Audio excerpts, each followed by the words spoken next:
की गोपिकाओं ने अपने चित्त को बना करके और उसकी स्तुति भगवान के सानिध्य में की। उनका देहाध्यास वस्त्र की चोरी के रूप में भगवान ने उनका आवरण दूर कर दिया। ऐसा अपने ग्रंथ में श्री करपात्री जी महाराज भी कहते हैं। ब्रह्मलीन परम पूज्य स्वामी श्री हरिहरानंद सरस्वती महाराज। गोपी कहते हैं,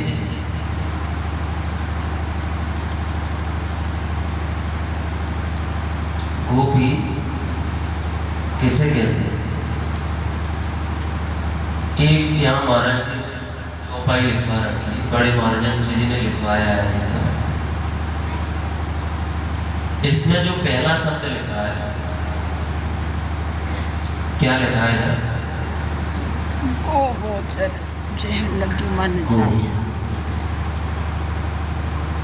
गो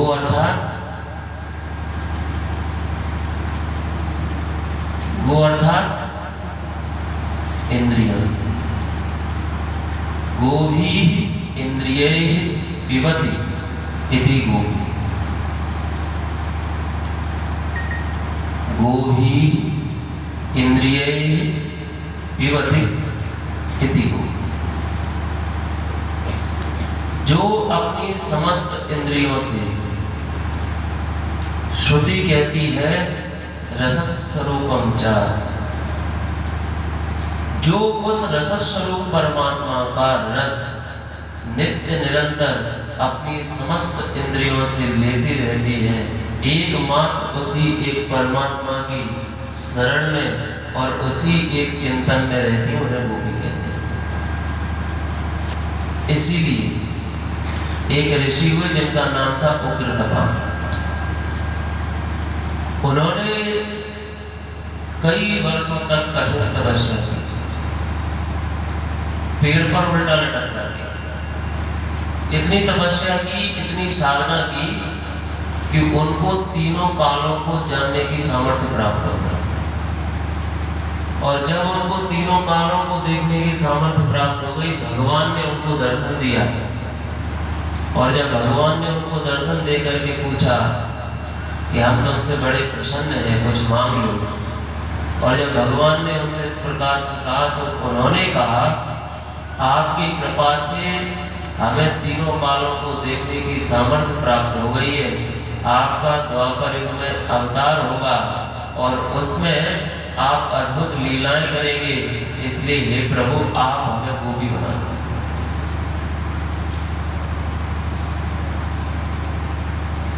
सनत कुमारों ने भी भगवान से प्रार्थना की, बार बार वर मांगूं हर्ष देव श्री रघु पद सरोज अनपायनी भगत सदा सत्संग। सदैव सत्संग, सदैव भक्ति, सदैव ज्ञान और सदैव वैराग्य। भक्ति से चित्त का सुमन करके हम गोपी भाव को प्राप्त करें। अभी आप श्रवण कर रहे थे साक्षात भूत भावन भगवान महादेव, जिन्होंने अपनी दृष्टि मात्र से कामदेव को भस्म कर दिया। ऐसे भगवान महादेव भी उस रास में गोपी बने। कितनी अद्भुतता हो गई उस रास में। क्या यह साधारण स्त्री और पुरुष की लीला लगती है? और एक और बात, रास केवल गोपियों के साथ में ही नहीं हुआ।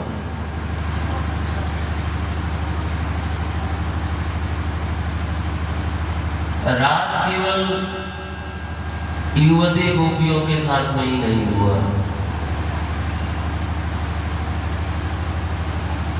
रास में बड़े बड़े सिद्ध संत भी पहुंचे। रास में भगवान ने गायों को भी दिव्य स्वरूप प्रदान करके उनको भी रास में सम्मिलित किया। उस रास में सूर्य और चंद्रमा भी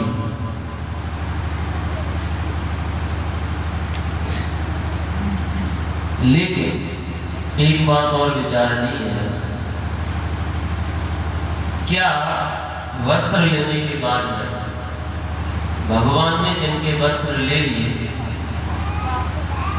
क्या उनका पूर्णतः देहाध्यास खत्म हो गया?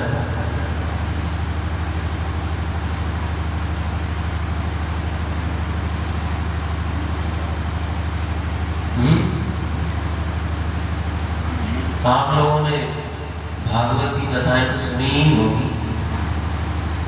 क्या वस्त्र लेने के बाद में गोपियों को पूर्णतः स्वरूप का बोध हो गया और उनका देहाध्यास खत्म हो गया?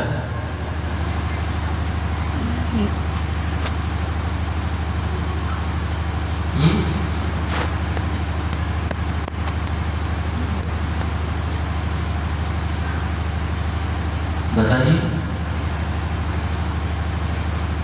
हुआ कि नहीं हुआ? नहीं। हो गया? नहीं।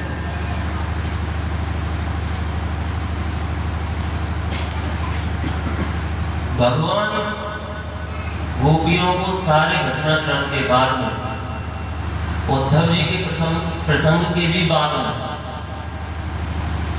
गोपियों को मिले कुरुक्षेत्र में, जिस समय सूर्य ग्रहण का अवसर उपस्थित था।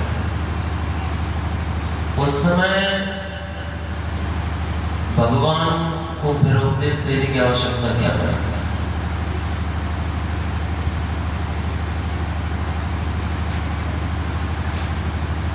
ये बड़ी विचारणीय बात है।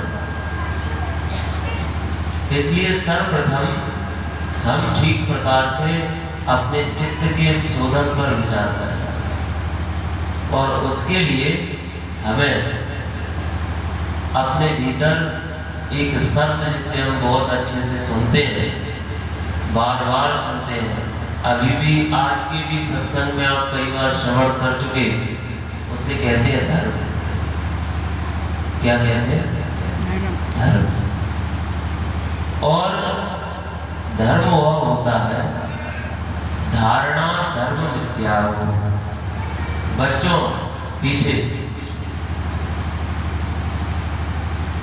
धर्म किसे कहते हैं? जिसे हम धारण करते हैं और जिसे धारण करके हम स्वयं के साथ अन्यों का भी कल्याण करते हैं। धर्म किसे कहते हैं? जो सबके लिए कल्याणकारक होता है। ऐसे धर्म के 10 लक्षण होते हैं। क्या होते हैं? 10 लक्षण। जैसे हर चीज के लक्षण होते हैं। आम कैसा होता है? आम खाया? सेव कैसा होता है? खाया? केला कैसा होता है? इन सब के शब्दों के अपने अपने लक्षण होते हैं कि ऐसा जो दिखने वाला है वो केला है, ऐसा जो दिखता है, ऐसा जिसका स्वाद है वो सेव है, ऐसा जो दिखता है, ऐसा जिसका स्वाद है वो आम है। ऐसे ही एक सार्वभौम शब्द है जिसका नाम है धर्म, जिसके आगे कई लोगों ने कई प्रकार के नाम जोड़ दिए और अपने अपने गुट बना लिए। लेकिन वास्तविकता में जो धर्म है, उसी धर्म को जो उसके लक्षण है, वे लक्षण क्या है? अगर ये लक्षण उसमें घटते हैं तो समझो वह धर्म है, यदि ये लक्षण नहीं घटते हैं तो समझो वह अधर्म है। मानवों के सबसे पहले संविधान जो संपूर्ण मानव जाति के लिए है, उसे कहते हैं मनुस्मृति। क्या कहते हैं? मनुस्मृति। मनुस्मृति में श्री महाराज मनु धर्म के 10 लक्षण बताते हैं। धृति ही क्षमा तमोस्तेयम शौचम इंद्रिय निग्रह धीर विद्या सत्य अक्रोधो दशकम धर्म लक्षण। अपनी चित्त की शुद्धि करने के लिए, अपने भीतर से आवरण को हटाने के लिए गुरु कृपा से हमें पहले अपने भीतर धर्म को धारण करना होगा। और धर्म के धारण में जो उसका सबसे पहला लक्षण है वह है धृति। धृति अर्थात धैर्य। धृति माने धैर्य, बच्चों पीछे, धृति माने धैर्य, धैर्य। हमारे भीतर धैर्य हो, पेशेंस हो, हमारे भीतर क्षमा हो, हम क्षमा को धारण करें। इंद्रिय निग्रह, हम अपनी इंद्रियों पर निग्रह करें। हमारा जैसा मन करे हम वैसा ही ना करने लगे, उस पर पहले विचार करें।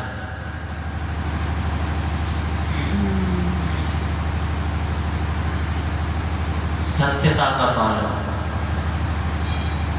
हमसे टीचर्स कुछ पूछें तो जैसा हमें आता है वैसा बताएं, झूठ ना बोले,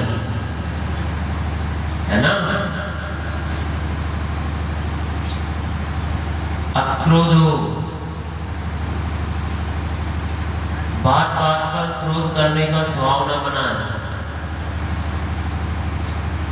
कई बड़े भी, कई बच्चे भी छोटी छोटी बातों पर गुस्सा हो जाते हैं।